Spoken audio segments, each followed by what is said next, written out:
الذين بدلوا نعمة الله كفرا وأحلوا قومهم دار البوار جهنم يصلونها وبئس القرار وجعلوا لله أندادا ليضلوا عن سبيله قل تمتعوا فإن مصيركم إلى النار قل لعبادي الذين آمنوا يقيموا الصلاة وينفقوا مما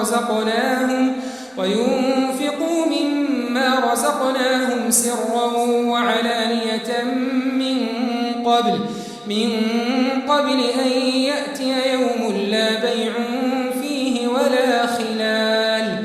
الله الذي خلق السماوات والأرض وأنزل من السماء ماء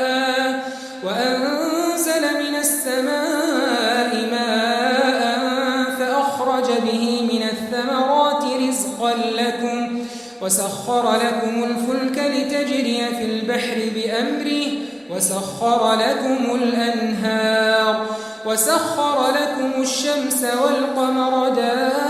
دائبين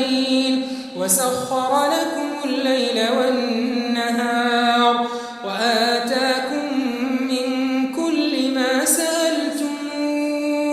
وإن تعدوا نعمة الله لا تحصوها